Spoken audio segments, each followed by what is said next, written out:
Amén, gloria a Dios.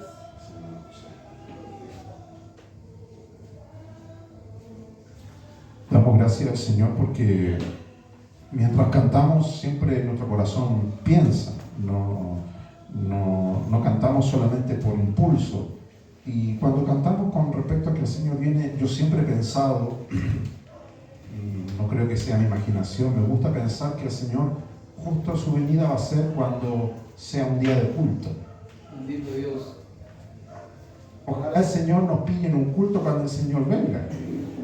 Se imagina que no estemos. Yo sé que hay personas que no pueden venir a las reuniones por motivos de trabajo, eso se entiende, a veces por salud, hay hermanos que están postrados, u otros compromisos, pero hay gente que derechamente no viene a los cultos porque no quiere nomás. Eso está muy lleno de gente así. En mi vida pastoral me he encontrado con muchos hermanos así, que hay que ir a arrearlo. Y no quieren ir porque no quieren ir simplemente. Y va a ser complicado para la gente que después de que ocurra este gran acontecimiento, que el Señor venga, los días que vienen después. ¿Ha pensado en eso? Nosotros siempre pensamos que nos vamos, y está bien, nos vamos con el Señor. Pero ¿qué va a ocurrir a las pocas horas cuando los hermanos digan, vamos a llamar al hermano José? Oh, no contesta, lo echaron del trabajo, no sabemos, se fue. ¿Dónde está la señora? Los hijos, ¿dónde están los hermanos? Todos se fueron. Y los hermanos van a empezar con la respuesta obvia: nos quedamos, hermano. ¿Qué vamos a hacer? Lo primero que van a decir: hagamos culto. Yo me río de toda esa gente, Dios mío, va a ser terrible. Hagamos culto, juntémonos, hermano, porque viene lo terrible. Qué terrible va a ser, hermano, eso. Y la gente del mundo sabe que esto va a suceder. Hasta la gente del mundo, los pensadores, los filósofos, los artistas, muchos de ellos han conocido el Evangelio, conocen la Escritura, no son tipos tontos, no son tipos ignorantes. Solamente que ahora son ministros del diablo, trabajan para el diablo. Dios nos ayuda a nosotros, nos dé firmeza y fortaleza para que todo lo que venga por delante nosotros lo podamos hacer en fidelidad al Señor. Y orar por nuestros hermanos, que muchos hermanos a veces no es que sean débiles espiritualmente, pero el peso del ajetreo del día a día, las circunstancias incluso ajenas, hacen de que caigan bajo el peso de las circunstancias. A veces las personas me dicen: ¿y usted cómo hace para no andar mal? Y tal vez digo algo que parece una tontera, pero yo le digo: la Biblia dice que cada uno llevará su propia cruz.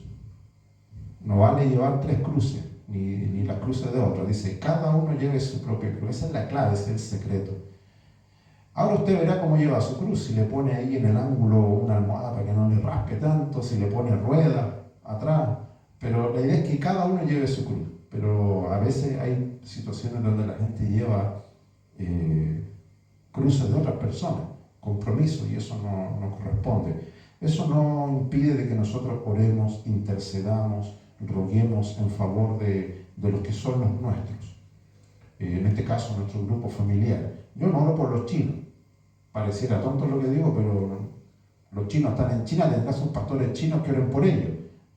Yo tengo que preocuparme por mi entorno, por mi círculo, por nuestro pequeño remanente.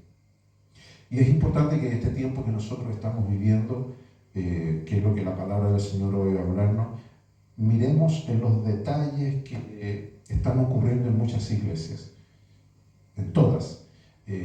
Si aquí en la pared hubiese un agujero, un forado, un hoyo, como se dice en buen castellano, nos preocuparíamos.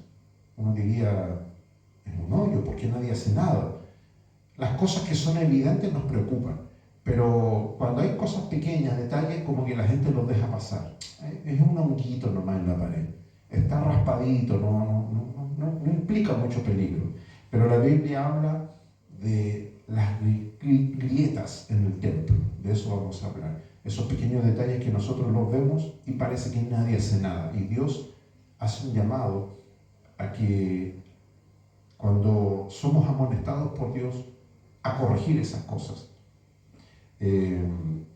Las redes sociales a veces hemos visto que se ha levantado una marea de gente que se autoproclama, ¿cierto? Dice, Dios me envió a hacer esto o aquello, pero así es fácil. Cualquiera agarra un celular y dice, Dios me envió. Y yo me encuentro con muchos pastores que le digo, mira, yo no te creo nada. O sea, ¿por qué Dios no te envía Isla de Pascua? ¿Por qué no vendes tus cosas y te vas a instalar allá a Calama, a Coyhaique? O sea, decir que Dios les envía a hacer algo, pero de manera virtual, online, es raro. Eso. Y muchos pastores agarraron después de la pandemia esa flojera pero ir a terreno es distinto, estar con la gente es distinto. Y hay situaciones que hoy día están fermentando y que cuando ya nosotros no estemos, el pueblo de Dios no esté, el diablo va a hacer nada con muchos cristianos que se van a quedar. Vamos a abrir la escritura para ir a la palabra del Señor, Segunda de Reyes, Antiguo Testamento. Vamos a leer el capítulo 12 y vamos a leer el verso 7 y el verso 8. Esto es Segunda de Reyes, y con esta cita bíblica vamos a dar inicio a la palabra del Señor este día domingo. Hoy es domingo 2 de marzo. Iniciamos las reuniones aquí en la iglesia y le pedimos al Señor que sea un mes bendecido para todos nosotros. Leemos entonces la palabra del Señor en Segunda de Reyes, Antiguo Testamento, Segunda de Reyes, capítulo 12. Leemos el verso 7 y el verso 8. Habiéndolo encontrado, le vamos a dar lectura a la palabra del Señor en el nombre del Padre, del Hijo y de su Santo Espíritu. Amén. Segunda de Reyes, capítulo 12, verso 7 y verso 8. Dice así: Llamó entonces el rey Joás al sumo sacerdote Joiada y a los sacerdotes y les dijo: ¿por qué no reparáis las grietas del templo? Ahora pues no toméis más el dinero de vuestros familiares, sino dadlo para reparar las grietas del templo. Verso 8. Y los sacerdotes consintieron en no tomar más dinero del pueblo ni tener el cargo de reparar las grietas del templo. Toma su asiento un momento. Amén. Vamos a compartir la palabra del Señor en esta hora. Las grietas en el templo. Todos sabemos lo que es una grieta, una fisura, una abertura. Yo no soy, y siempre lo he dicho, una persona que tiene aptitudes manuales. No, hay personas que tienen todas esas habilidades, sea por profesión o por impulso, maestro chasquilla, ¿cierto? Que pueden tener la habilidad de reparar, en este caso, cosas manuales. Y la grieta, bueno, aquí es un símbolo en el templo. El libro de los Reyes, tanto Primera de Reyes como Segunda de Reyes, como su nombre lo dice, son los registros, las andanzas de los reyes de Israel, del reino de Israel, tanto el reino dividido, el reino de Judá como el reino de Israel. Israel tuvo muchos reyes, casi todos los reyes fueron de malo a muy malos a perversos, tipo infame. La mayoría de estos hombres que gobernaron Israel y Judá eran tipos malos, tipos que no tenían temor de Dios. Algo muy curioso que si uno lee estos textos, la Biblia dice que muchos de ellos comenzaron a reinar siendo pequeños, siendo muchos de ellos de 8 años, adolescentes, jóvenes, y a medida que iban creciendo, la mayoría de ellos demostraron tener corazones realmente malévolos. Y la Biblia nos enseña que ese no era el plan de Dios. El plan de Dios era de que esta fuera una nación bendecida, que fuera una nación que fuera el faro de las naciones, pero Israel se fue degradando, que Israel representa a la vida del cristiano y representa al pueblo de Dios, que todos nosotros queremos que las iglesias estén bendecidas, pero esto no depende de la buena voluntad, de las buenas intenciones. Hay cosas que se van fermentando con el transcurso del tiempo que después a la gente se le escapa de las manos. Y no hay que dar tantos detalles, pero en este país, como en muchos otros, pero en este país vemos como las noticias de vez en vez sacan escándalos de iglesias. Hace poco salió uno que le están metiendo una demanda por ruido molesto, ¿cierto? Y después sale otro que fue pillado abusando de niños. Después otro por allá que estafó, ¿cierto? Sacándole firma a los hermanos y se quedó con las propiedades de ellos. Y así cada cierto tiempo la sociedad se escandaliza, ¿cierto? Y nosotros también, por supuesto, de estas actitudes. Y la gente inmediatamente dice, bueno, se supone que la iglesia es un lugar para ir a compungir el alma, para ir a tributar a Dios alabanza. ¿Qué está pasando? ¿Por qué se ha afeado el templo? Y no me refiero al templo físico, sino al templo espiritual, donde se va a bendecir al Señor. Esta misma pregunta el rey Joás se la hace al sumo sacerdote y le dice, ¿por qué no han reparado las grietas del templo? Que es la pregunta que a veces yo me hago cuando visito distintas iglesias, en todos los lugares donde estoy, y los veo después a la vuelta de un año y veo que esa grieta ya se agrandó. Y después los vuelvo a visitar y ya cada vez se hace más grande y yo pienso, ¿por qué nadie hace nada? ¿Por qué no hay alguien que haga algo? Y la gente nos responde lo siguiente, no me meto, no me incumbe. Para eso hay un líder. Y todos empiezan a dar excusas. Y cuando le pregunto a los líderes dicen que estoy débil, estoy desmotivado. Escuchar eso de un líder es duro. Es como que yo anduviese diciendo, hermanos, yo oré por mí que estoy medio carnal. ¿Qué pensaría la gente de mí? Oh, el obispo está carnal, está medio carnal. ¿Qué pensaría si la gente escucha y dice, no, hermano, oré por mí que estoy con dudas con respecto a la palabra? Ore por mí, pastor, porque a la noche tengo pesadillas, no puedo dormir. Y con ese tipo de líderes nos estamos encontrando hoy en día. Yo los conozco a muchos de ellos, los he enfrentado. Pastores, líderes, ministros, hermanos que han perdido el gozo de la salvación. David dijo eso, David no dijo devuélveme el reino, devuélveme la corona, porque con la tontería que hizo David estaba a punto de que el Señor lo cortara, pero él dijo, devuélveme el gozo de tu salvación. Ahí radica todo. Como mi hermano lo decía en su coordinación. El eje del culto del cristiano es entender de que hemos sido salvos. Por gracia. No por lo que nosotros hayamos hecho, sino es un regalo de Dios. Y eso nos da a nosotros un motivo de gozo. Y ese gozo nos hace hacer las cosas por gratitud. Evidentemente aquí el rey Joás se dio cuenta que el sacerdote se llamaba Joiada, tenía un problema. Y este problema era de que este sacerdote era medio descuidado. Es duro encontrarse con un sacerdote a quien otro tenga que recriminarlo. El sacerdote representa al poder espiritual, al poder de la religión.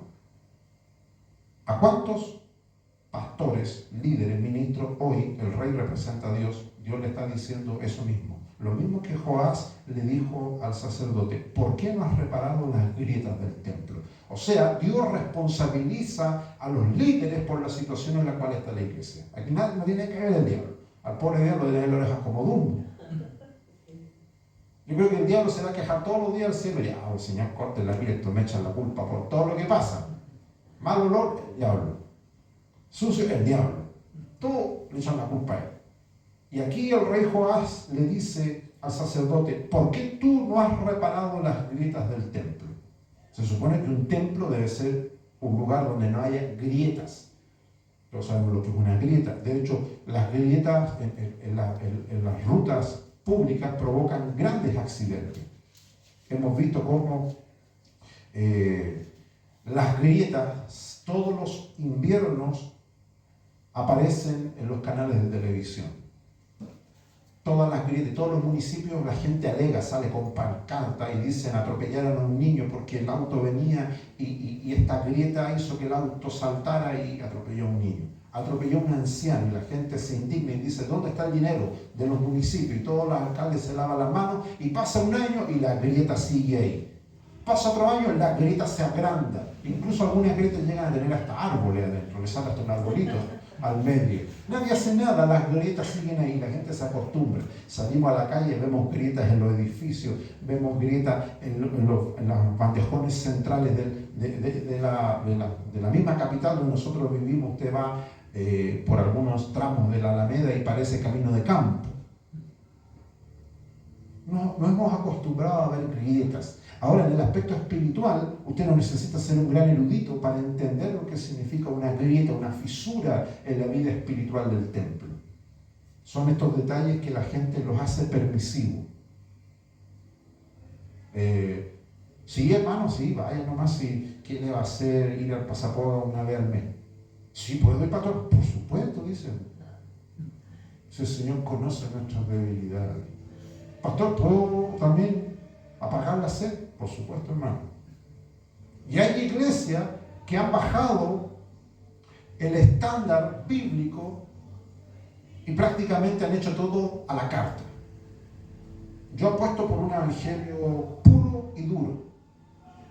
O sea, como la Biblia lo enseña. Ahora, el problema es que muchos pastores dicen lo mismo que yo estoy diciendo, pero en la vida privada los tipos son unos chanchos. A muchos lo han pillado así. A muchos. De hecho, puse un ejemplo, no sé si fue en un curso que di el año pasado, en un mensaje de un tipo en Estados Unidos que no vale la pena dar ni el nombre, pero de día era pastor y de noche era sierva. El tipo jugaba para los dos arcos. De día, claro, era un tipo que tú lo veías macho. Pero resulta que terminaba el culto, se ponía tacones, peto, con la ley y salía con una cartera a hacer de las suyas por ahí, hasta que lo pillaron. El hombre, en vez de purgar su culpa, se pegó un tiro. Y era un tipo importante, un tipo que tenía influencia en la comunidad. Y casos como él hay por montones, no hay que ir a Estados Unidos a escarbar, aquí mismo en este país pasa la misma porquería. Esas son las fisuras. Las fisuras, a diferencia de las fisuras en espacios abiertos, cuando es en un edificio, incomoda. Eso lo vamos a ver ahora en invierno, ¿cierto? Cuando empieza a entrar el frío, se cuela el frío, ya pues viejo, busca de dónde, y uno busca ahí, sale por un hoyito el frío, entra la gotera. Ese es el problema con la fisura, empieza a filtrarse algo. El sacerdote fue enfrentado por el rey y le dice: ¿por qué no reparas las grietas del templo? Es una pregunta. Ahora pues, no toméis más el dinero de vuestros familiares. Y aquí el rey empieza a desnudar un poco que algo estaba impidiendo de que las cosas no se hicieran correctamente, y menciona el dinero. Ahora ustedes, los sacerdotes, no tomen más el dinero de vuestros familiares, sino dadlo para reparar las grietas del templo. El rey había sido puesto por Dios para dar sentencia y juicio en estos casos, y el rey sabía de que a estos sacerdotes se les quedaban pegadas las monedas. O sea, ese dinero los familiares se lo daban al sacerdote para que ellos repararan, pero resulta que ellos, en buen chileno, decían topón para adentro. Por eso el rey le dice: ahora no tomen más el dinero de vuestros familiares, sino dadlo para reparar las grietas del templo. O sea, destínenlo para lo que se les entregó. Y aquí viene el problema de muchas iglesias, de muchos ministerios.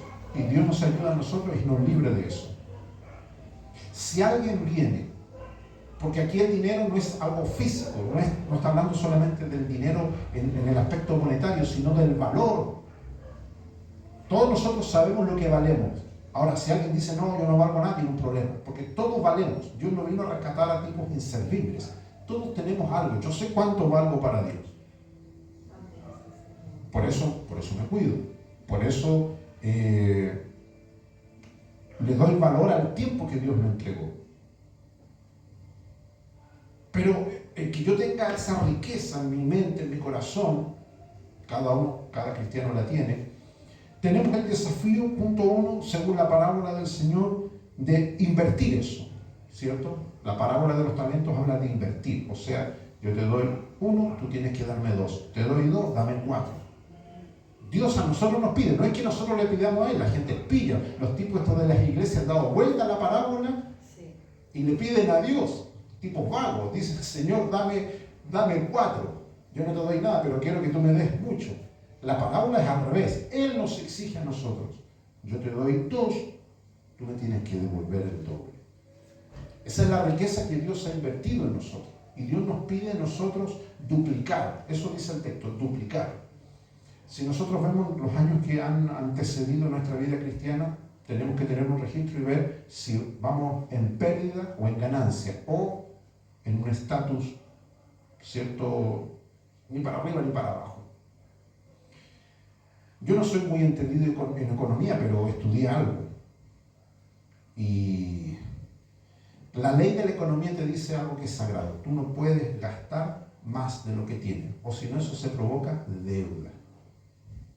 La deuda no la pone el diablo, eso, los pobres diablos también lo acusan de eso, pero si yo tengo 100 y quiero eso que vale 200, si quiero eso que vale 200, me tengo que conseguir 100 y me endeudo el doble para tener eso. Puedo tenerlo, pero aparte de tener lo que tengo una deuda. O sea, la cuestión se expande. Volvamos al tema del templo. Este templo dice que tenía grietas. No habiendo razón para tenerlas, lo peor aún es que había dinero para reparar esas grietas, pero el dinero no estaba. ¿Dónde estaba? Los sacerdotes habían hecho otro uso para eso y las grietas seguían ahí. Llevando esto al término espiritual, es contraproducente de que hoy día nos encontremos con iglesias, ministerios, grupos de creyentes, que sus templos, y no hablo de los templos físicos, sino hablo del templo espiritual, tengan grietas. Yo, de los años que llevo pastoreando, y he pastoreado muchas iglesias, trato de no quejarme de las iglesias que yo mismo pastoreé, porque sería como hacer un harakiri, como los japoneses, enterrarse la espada al mismo. ¿Cómo yo me voy a quejar de la misma iglesia que yo estoy pastoreando si la condición de la iglesia es producto de mi trabajo pastoral? Eso no quiere decir que nosotros no hagamos un análisis, una reflexión de lo que Dios hace a través de nosotros. Porque si nosotros no lo hacemos, va a venir otro con más autoridad, como este rey, y va a preguntar por qué no hemos reparado las grietas del templo. Cuando yo hago esta pregunta, como obispo, a muchos pastores, a través de mi año de experiencia ministerial, muchos se ponen místicos, espirituales. Estoy esperando que Dios me mueva. Yo lo miro medio como el meme, ese perrito que mira sospechoso, y digo, está raro, o sea, ¿cómo de este tipo va a esperar que Dios lo mueva si Dios por algo lo puso ahí? Y así pasan los años y las iglesias se van agrieteando, y después llega un punto donde ese edificio peligra derrumbe. Nosotros nos vamos al centro, al casco antiguo de la ciudad, y hay muchos edificios con unas cintas que lo rodean y un cartel que dice, peligro, derrumbe, no pase por ahí. Le puede caer un ladrillo o la pared porque las grietas han hecho tanto daño en el edificio que esto se viene abajo. Y así muchas iglesias le dicen a la gente, venga y reúnase con nosotros. Y la gente va como Bambi saltando y dice, fui a tal iglesia. Yo me encuentro con personas que me dicen, y no voy a dar el nombre, dicen, voy a tal iglesia, es un templo espectacular, dice. Fabuloso, la alfombra, el audio, el sonido, mucha gente dice. Ellos se van por la parte visual, física. Si pudieran ver si ese templo espiritual tiene grietas, huirían de esos lugares. Huirían de esos lugares. Dios nos ayuda a nosotros y comprendamos que estamos viviendo un tiempo crucial. La fe hoy día se ha vuelto como las góndolas de los supermercados. Usted va a un supermercado y tiene pasillos para elegir todo tipo de champú, todo tipo de fideo. Usted escoge, a usted no lo obligan. Usted no entra al supermercado y le dicen, compra eso, y te obligan. Las promotoras de repente intentan hacerlo, pero usted es libre de escoger. Y hoy día en las iglesias, el diablo se las ha ingeniado para hacerlos poner en estas góndolas y la gente a la carta escoge. Y pasa por alto, obvia estas grietas que están en el templo. ¿Por qué pues no reparáis las grietas? Reparar las grietas es la casa de Jehová. Si nosotros nos vamos al versículo 23 del mismo capítulo,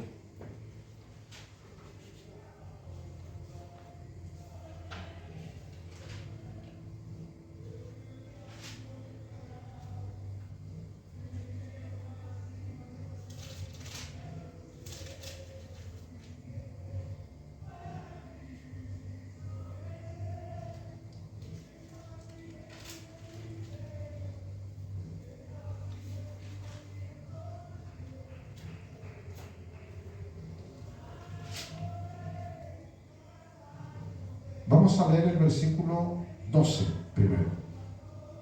Dice, vamos a leer desde el 11. Y daban dinero suficiente a los que hacían la obra y a los que tenían a su cargo la casa de Jehová. Ellos lo gastaban en pagar a los carpinteros, maestros que reparaban la casa de Jehová, a los albañiles, los canteros, en comprar madera y piedra de cantería para reparar las grietas de la casa de Jehová y en todo lo que se gastaba en la casa para repararla.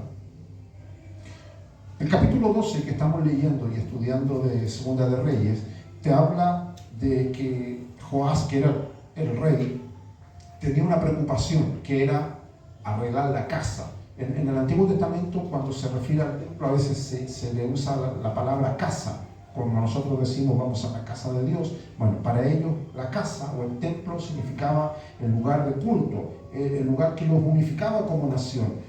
Y estos dos versículos que hemos leído comienza hablando del dinero nuevamente y dice que daban dinero suficiente a los que hacían la obra. Y menciona carpinteros, maestros, albañiles, canteros, oficios, distintos oficios. Y dice que todos ellos compraban madera y piedra para reparar las grietas en plural.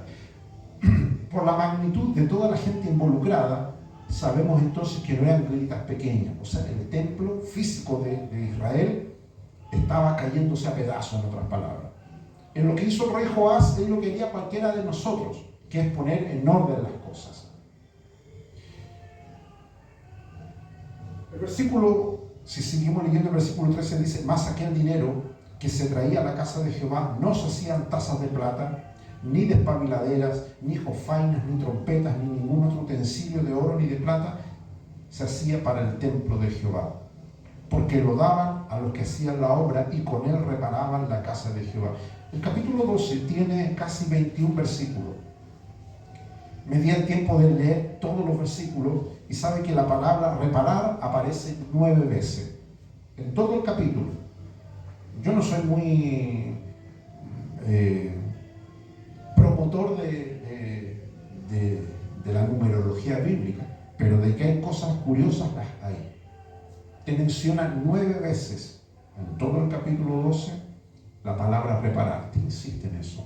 Inmediatamente cuando me di cuenta de ese detalle, porque yo uso mi lápiz marco, dije 9 veces, ¿por qué? Y me acordé del capítulo de Marcos 15:34, donde dice que Jesús murió a la hora nona, a la hora novena. Eso está en el Evangelio. Jesús muere, se rasga el velo del templo y él entra y repara, restituye esa comunión del hombre con Dios. Y dije, Señor, entonces hay más detalle, y me puse a investigar, y en todo el capítulo 12, en los 21 versículos, 6 veces está la palabra grieta. 6 veces, y dije, Señor, 6 veces ya sabemos lo que significa. Todos los cristianos se nos enseña el número del hombre incompleto. Y yo dije, Señor, me está gustando esto. Hay un mensaje. Esas grietas simbolizan entonces los corazones que están en problemas dentro de los templos. ¿Cuántas personas nosotros conocemos que tienen grietas en su corazón? Y no te hablo de problemas emocionales. Todos los seres humanos vamos a tener problemas en el aspecto humano, en el aspecto terrenal. Problemas que a veces se originan por causa nuestra o por otras personas. Pero aquí habla de grietas. Esto es como cuando usted tiene una taza sin una oreja. Antes era muy común en las casas en los años 80 ver eso y nadie botaba las tazas porque era caro. Hoy día una taza a la primera fisura, a la basura. Nadie hace esto de guardar tazas o como dicen, un plato saltado. ¿No? La gente lo tira. Antes no, antes era muy común, porque por la pobreza que había, me recuerdo, los platos saltados. Yo incluso llegué a ver lavatorios con unos parches que le ponían como unos parches curitas, no sé, eran como unos telas que las cosían y los lavatorios de losa por las esquinas. Intentaban tapar las grietas de esa manera, los hoyitos. Todos sabemos que una grieta, ¿qué es lo que va a hacer? Es que se cuele. Esta fisura es que impida algo. Terminando esta reflexión, a veces uno ve cosas raras. Y no raras porque sean malas, sino cosas que te hacen meditar. No sé si a usted le ha pasado que ha ido a lugares de reunión y usted siente un ambiente maligno. No desgano. A veces podemos estar cansados por situaciones normales, pero hemos ido a casa de gente, cristianos o no cristianos, o ido a lugares de reunión y se siente un ambiente malévolo. Lo hemos visto, yo lo he visto en muchos lados, yo que recorro tanto, olor a diablo, así. Y uno dice, ¿de dónde viene eso? Debe haber una fisura, debe haber una grieta del infierno que se está haciendo que cuelen cuestiones malas en este lugar. Esa era la preocupación del rey Joás. Dijo, este templo no debía tener grietas.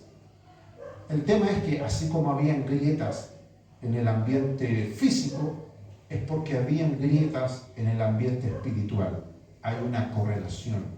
Por eso el cristiano debe ser ordenado. Cuando yo me encuentro con cristianos que tienen ya un nivel de problema descontrolado en su vida, es porque hay un origen espiritual. Ahora, estos versículos que nosotros estamos leyendo nos dicen de que este problema era de largo tiempo. El verso 6, ¿qué dice? Estamos leyendo 2 de Reyes 12, verso 6. Dice, pero en el año 23 del rey Joás, aún no habían reparado, dice, los sacerdotes las grietas del templo. 23 años habían pasado, imagínense. Mucho tiempo. Es mucho, es demasiado tiempo. Nuevamente, 2 de Reyes capítulo 12, verso 6. Pero en el año 23 del rey Joás, aún no habían reparado los sacerdotes las grietas del templo. Desespera cuando uno ve que es mucho, no son 23 semanas, ni 23 meses, 23 años, es toda una vida. Toda una vida cuando vemos que estas situaciones no se corrigen. Por esto el rey interviene, por eso el rey le dice al sacerdote, han pasado 23 años sin que ustedes no hagan nada. Y esto es para que nosotros meditemos, tanto para nuestra vida espiritual personal como iglesia, y también oremos por hermanos que son de otro ministerio, a veces nosotros los conocemos. El problema del pueblo de Israel es que ellos eran muy jactanciosos. Ellos se enorgullecían de decir, tenemos un templo, tenemos el arca, todo era un orgullo.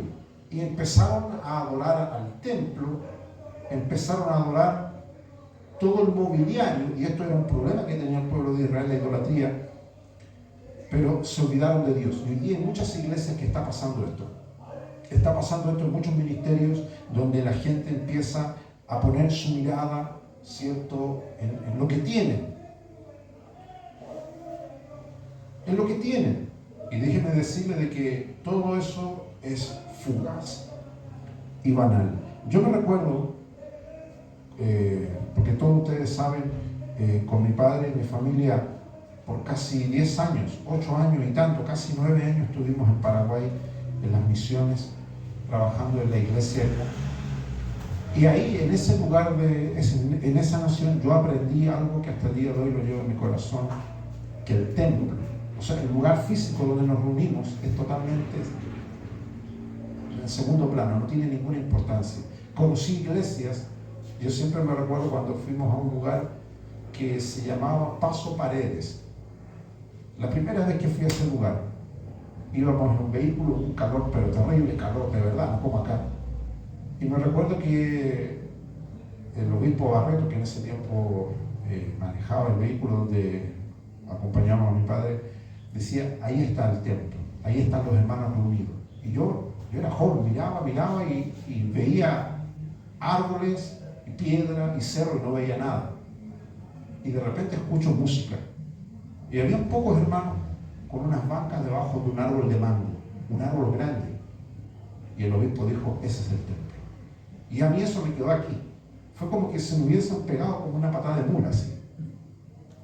Y en mi mente decía, pero no me sentí mal, todo lo contrario, me impactó. Y dije, es el templo. Y era un árbol de mango enorme, grande, daba una linda sombra.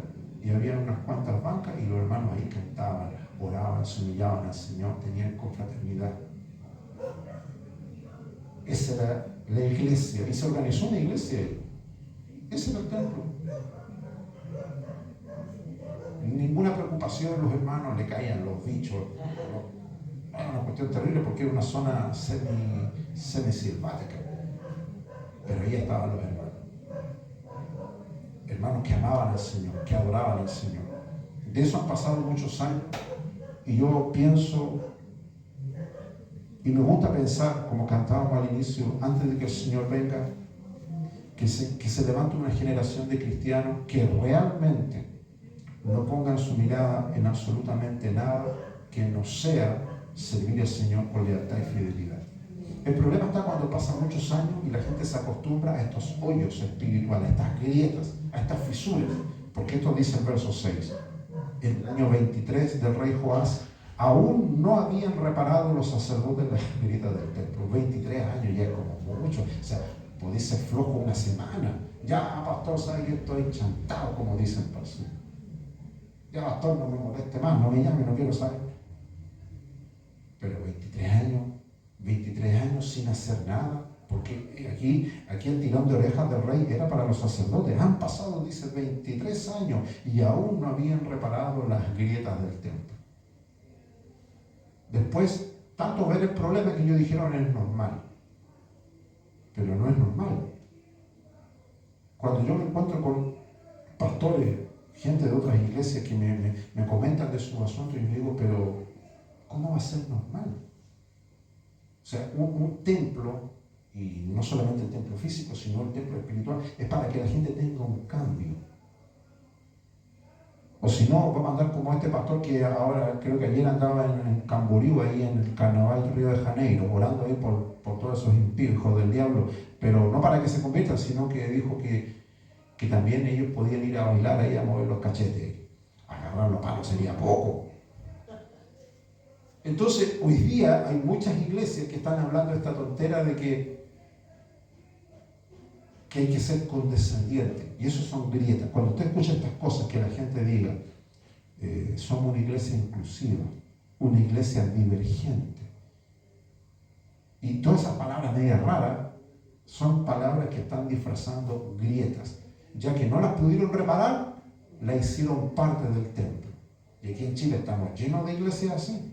Que a veces pasan, como se dice en buen chileno, piola, porque utilizan, ya no son altares, son escenarios. Y eso es terrible, hermano. El diablo se las ha ingeniado para meter grietas. Esto es como una caricatura que había antes, yo no me acuerdo el nombre, pero era una caricatura que andaba con un maletín y sacaba agujeros, marca Acme. No me acuerdo cómo se llamaba, y sacaba un agujero y lo ponía ahí y la gente caía. Y era como un agujero ficticio. Y eso lo hace el diablo con los cristianos. El diablo nos inventa problemas. Ténganlo por seguro que ahora el mismo diablo está allá. Este imbécil está hablando de tonteras. Mañana mismo le hago una... ¿Usted cree que el diablo lo cuida, lo apaña? No, el diablo apaña lo suyo. Murió hace un par de horas atrás el señor el de boina negra, ¿cierto? Toda la gente llorando, vuelto loco, y yo el día de miércoles de oraciones que les dije, ese viejo va a tener que darle cuenta a Dios por todas las chanchas que hizo. Todos los días pasándole billetes a gente para hacer pub, discoteca, nightclub y cuánta cuestión, esparciendo pecado a diestra y siniestra. Pero la gente, ¿qué dice? el Señor lo reciba en su santo reino. No, pues, hermano. ¿Y cuánta gente cristiana está acostumbrada a estas grietas en el templo? Si yo veo una grieta, y aquí ya para terminar la palabra del Señor, yo tengo que saber a qué el Señor me llamó. Cuando usted va a estos Sodimas, Contrumar, ¿cierto? Va a todas estas tiendas, tú inmediatamente te das cuenta cuando el que está en el pasillo, el tipo está preparado. Tú le haces una pregunta y si el tipo te dice, no sé, soy nuevo, te dan ganas de con el mismo martillo darle por la cabeza. Pero cuando el tipo dice, sí, ahí está, dice, el tornillo para allá, para acá, y la pintura, y el tipo es experto en lo que sabe, tú dices, este tipo es una eminencia en materiales de construcción. Bueno, esto es lo mismo. El rey le dice a Joás, tienes que reparar las grietas. Tú verás cómo te financias, tú verás dónde sacan la cantera, las piedras. Por eso todos los versículos, si usted lo lee, habla de eso. Hoy día hay mucha gente que dice, el Señor me llamó. Y el tipo ni siquiera jamás en su vida se ha puesto una pechera. Ni siquiera es un martillo de goma que usan las guaguas, ni el martillo de chapulín colorado, nada. El tipo tiene las manos vírgenes en cuanto a trabajar para la obra del Señor. Y tiene miedo. Usted no tiene que tener miedo si Dios lo llama. Si Dios lo llama, él mismo le va a pasar el uniforme. Pechera, para que ponga su martillo, su serrucho, su espada, y a trabajar. Esto que nosotros vemos aquí es recurrente en todo el Antiguo Testamento. Nehemías, que fue un gran líder y del cual siempre yo enseño mucho, dice que él en una ocasión tuvo que reparar el muro de Jerusalén y dice que a la señora, a las damas y a los varones, a los niños, todos, dice que con una mano pegaban ladrillos y con la otra tenían la espada y se defendían. Un líder hace eso. Un líder no puede decir, hermano, ataquemos nomás y defendámonos, y bueno, ¿y quién construye el muro? El muro, ¿qué es lo que contiene? ¿Qué es nuestra defensa? Hoy día hay muchas fisuras en el templo. Pablo utiliza otra analogía. En el Nuevo Testamento habla de que la iglesia tiene manchas y arrugas. Estamos más acostumbrados a ese término, ¿cierto?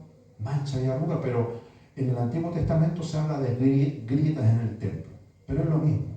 Sean grietas o manchas y arrugas, el Señor no va a venir por una iglesia llena de hoyos o llena de manchas. ¿Y quiénes van a reparar esos hoyos, esas grietas? ¿Quiénes van a sacar las manchas? A los que Dios llama. No a los que le echan más mancha. Hay tipos que van a tener que rendirle cuenta a Dios, pero no sé cómo lo van a hacer. Porque en vez de que la iglesia esté sin mancha y sin arrugas, los tipos le han hecho más arrugas y más mancha. Y piensan que la han hecho de oro.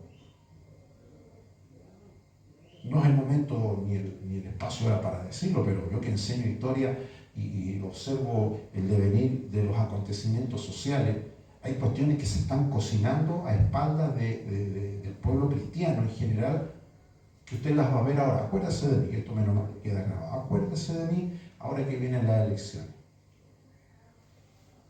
Como muchos pastores, líderes, obispos, diáconos, mujeres, oficiales, todo esto se van a entregar así, como en bandeja de plata a los políticos. ¿A cambio de qué?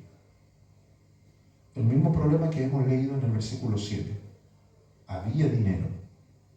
Dice, ustedes han recibido, el rey le dice, ustedes han recibido dinero de sus familiares para reparar las grietas. ¿Y dónde está el dinero? 23 años. Es distinto leer la Biblia de esa manera. El rey le puso una sentencia al sacerdote. Y hoy día hay mucha gente así, que ahora, porque el rey representa el poder político, y él autorizó, ¿cierto?, a que este dinero se usara para financiar. De hecho, no quiero terminar el mensaje sin mencionar de que ellos mismos después matan al rey Joás. Léalo y va a darse cuenta cómo termina ese rey.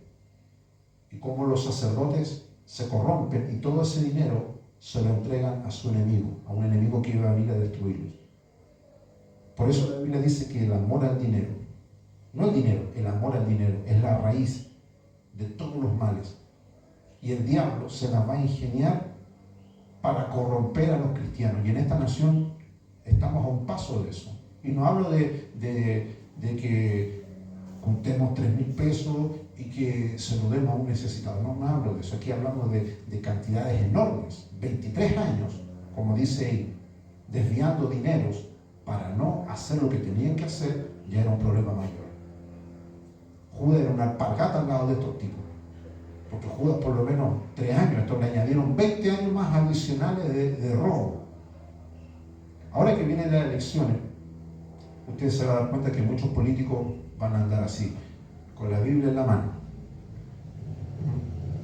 Capaz que hasta el vago que está en la moneda salga con la Biblia ahí. Y oren por mí, oren por mí para que me vaya bien. Y va a haber a muchos candidatos, ¿cierto?, peregrinar por los templos, y solamente un pastor que esté, pero con la cabeza llena de grietas, tendría que ponerle mano a uno de esos. Yo por lo menos no lo haría, ni el candidato que sea, para que sea digno de recibir la oración de un hombre de Dios. Primero tendría que pasar por las aguas del bautismo, mínimo, como lo hizo Juan el Bautista y le pidió a todas esas sabandijas. ¿Qué les dijo? ¿Qué les enseñó a huir de la ira que les caerá encima? Arrepiéntanse, hagan frutos dignos de arrepentimiento, para que sean borrados vuestros pecados. Generación de víboras, hijo de la serpiente, el buen diplomático, lo que le dijo. Fue duro el tipo. Ahora, esto que hemos leído en Segunda de Reyes, capítulo 12, versos 7 y 8, grietas en el templo, habla de que este dinero era para pagarle a carpinteros, maestros, albañiles, canteros, para que compraran hierro, bronce, madera y piedra. Estos hombres simbolizan a los obreros, a los líderes. Y con esto quiero ser claro en decirlo, y yo sé que mucha gente después ve el mensaje y dirá, pastor, no lo entiendo, explíquemelo con manzana. Yo lo explico con manzana. Ese dinero, ¿cierto? El rey dijo, mándenselo al sacerdote. Y el sacerdote es para que le paguen, dice, a los carpinteros, a los maestros, a los albañiles y a los canteros. Te menciona 4 oficios. Y después ellos tenían que comprar hierro, bronce, madera y piedra. No era para que estos maestros, albañiles, carpinteros agarraran ese dinero y se fueran a gastar la plata en otra cosa. Era para comprar materiales, hierro, bronce, madera y piedra. Te habla de que habían grietas en esas 4 esferas.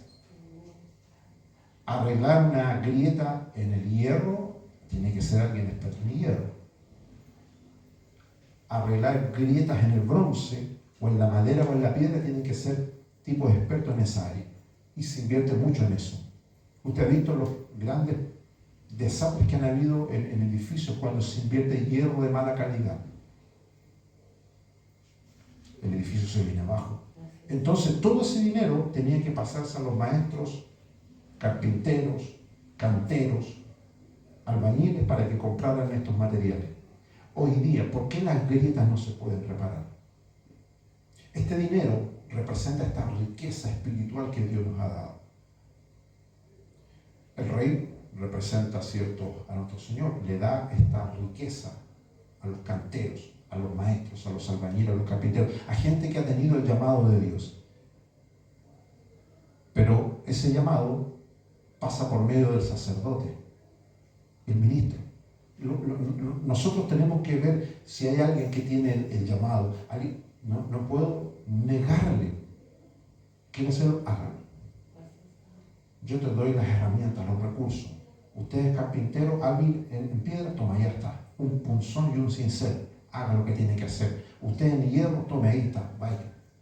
Y si le falta, ahí está, invierta. Pero ¿por qué hoy día vemos muchos canteros, maestros, albañiles, carpinteros, o sea, hermanos que tienen la pasión para servir, pero están, o sea, los bolsillos salen pelusa? No hay billullo, no hay cash, no hay cómo comprar. Porque no se le ha enseñado lo que se revela en el libro de Apocalipsis. Venid, comprad sin dinero. Dad por gracia lo que por gracia has recibido. Entonces, cuando nosotros veamos un problema, porque una grieta es un problema, si es un problema que yo estoy en la capacidad de corregir, si Dios me dio la capacidad de trabajar en hierro y el problema está relacionado con eso, digo, yo lo voy a hacer. Me pongo el casco y me pongo a solucionar el problema. Pero si yo soy experto en madera y el problema que hay que tratar es de otra área, yo llamo al que sabe trabajar. Es lo que Pablo habla en el libro de Efesios, en Corintios, dice que Dios puso a cada uno según su especialidad. Y nosotros, estimados hermanos, a medida que pasa el tiempo y la venida del Señor se acerca, debemos decirle a Dios, ayúdame a hacer lo que estoy supuesto a hacer. Usted no puede rehuir de eso.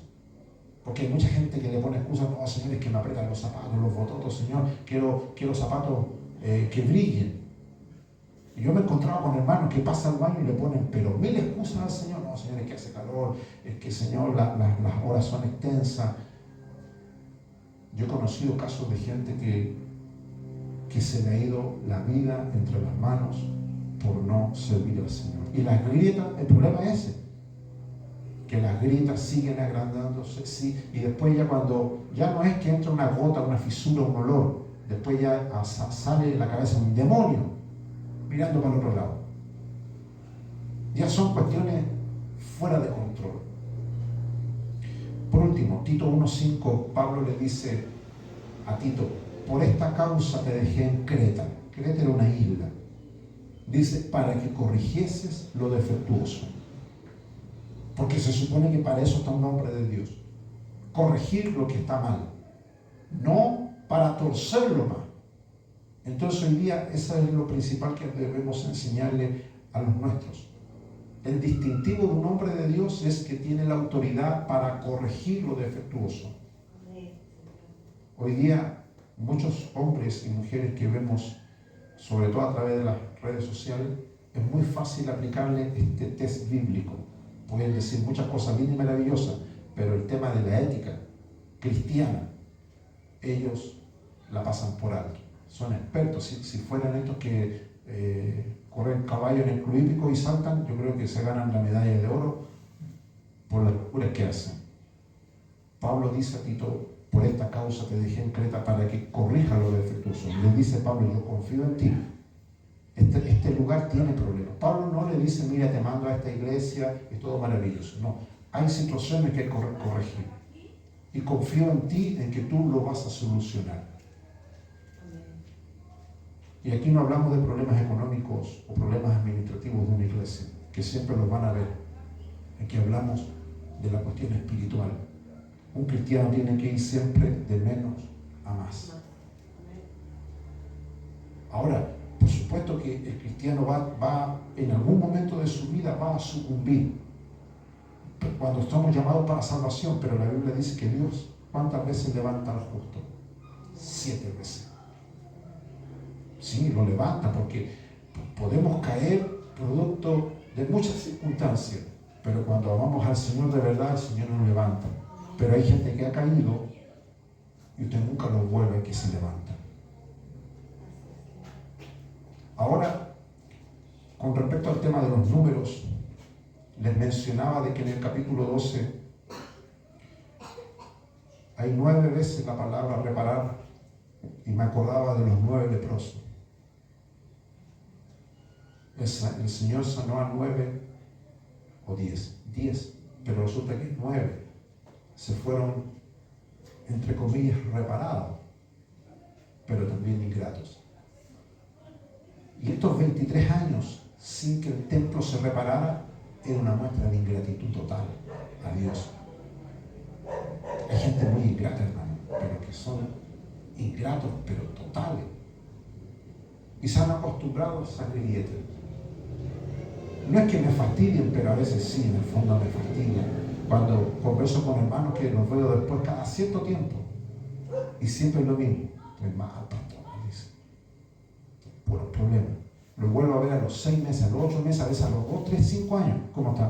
Mal, pastor. Y yo digo, Señor, haga la cortita. Ya, Señor. Haga la cortita, Señor. Pura queja, ¿no? Tan igual que esto, 23 años llenos de grieta y no hacen absolutamente nada.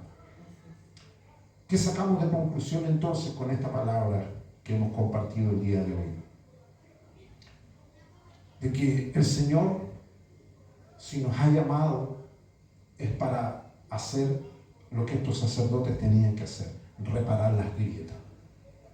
Esa es la autoridad que Dios ha puesto en cada una de nuestras vidas. Cuando vamos a algún lugar, usted tiene que ir con su maletín espiritual, pastamuro, para soldar, un cincel, no sé cómo se llama eso que usan los maestros que pasan la madera y quedan suavecitas. ¿Cómo se llama? Yo ando siempre con toda mi herramienta, espiritualmente hablando, y cuando voy, yo las pifio al tiro, yo digo, ya, aquí hay que meter al tiro, y los hermanos, yo entre chiste y chiste le llegan los azotes, ay, pastor, ese que me hace reír, pero después le botan una lagrimita ahí, porque hay que hacerlo, reparar esas grietas, repararlas, porque esas grietas, esas fisuras, no solamente afean el templo, sino que ponen en peligro de que con el paso del tiempo esa casa se derrumbe. Vamos a orar, le vamos a pedir al Señor que esta su palabra nos ayude a reflexionar de que no podemos postergar las cosas que Dios nos ha pedido que hagamos. Si hay que reparar grietas en el templo, en la vida espiritual de un hermano, de una hermana, de una casa, a donde vayamos, nosotros le pidamos al Señor sabiduría y nos dé las herramientas y el vigor para ponernos manos a la obra. Jesús habló de esto. Mire, si hay tanto que hablar. Por eso Jesús le dijo a sus discípulos, la mies es mucha. La palabra mies es una palabra elegante que se usaba antes, ya no se usa, pero es para decir cosecha. La cosecha es mucha. El problema no es ese, dicen los obreros. Un pocos, o sea, tipos que quieren hacerlo en muchos, maestros chaquillas y por montones, pero Jesús habló de obreros, tipos calificados, tipos que realmente sepan recoger la cosecha. Son pocos. ¿Y qué dice el Señor? Rueguen al Señor de la mies, rueguen al dueño de la cosecha que Él envíe obreros a recogerlo. Es otra analogía de las grietas en el templo. El templo debe estar reparado para guardar esa cosecha. ¿Se imagina que guardemos cosas de valor y está lleno de hoyo aquí? El templo tiene que estar sellado para que esa cosecha esté protegida. Y Dios va a preparar templos, y no me refiero a templos físicos, sino a templos espirituales, su granero, para recoger lo mejor de su trigo. Y cuando Él venga, dice que va a llevar trigo limpio, trigo de primera selección. Ténganlo por seguro que mucho trigo que está guardado en templos con grietas, el Señor no se va a llevar trigo cochino, trigo que esté apelmazado, ahumado. Él va a llevar, ¿por qué? Porque está ese trigo guardado en buenos graneros. Vamos a orar al Señor. Padre, te damos gracias en esta hora por esta tu palabra. Usted, Señor, nos educa, nos instruye, nos desafía, nos conforta, Señor, nos alienta a través de su palabra. Ayúdanos, Señor, a tomar consejo de tu palabra, a no ser como estos sacerdotes perezosos, negligentes, que pasaron tantos años, Señor, descuidando lo que tenían que hacer. Ayúdanos a reparar las grietas en la vida, Señor, de aquellas personas que están, Señor, cerca nuestro, que necesitan instrucción, corrección, que necesitan esta medida de tu palabra, Señor, en su vida. Te pido por cada uno de nosotros que esta palabra, Señor, cimente, Dios mío, nuestro llamado, y a los hermanos que la verán, ayúdalos para que ellos también tomen este desafío y podamos, Señor, en el día del juicio, dar cuentas alegres, Señor, de que hemos hecho lo que tú nos has pedido que hiciéramos. Gracias, Padre, Hijo y Espíritu Santo. Amén. Glorificamos al Señor, mi hermano. Gloria a Dios. Gloria a Dios. Gloria a Dios. Gloria al Señor para siempre. Voy a dejar a mi hermano José. Guarde esta palabra en su corazón. Amén.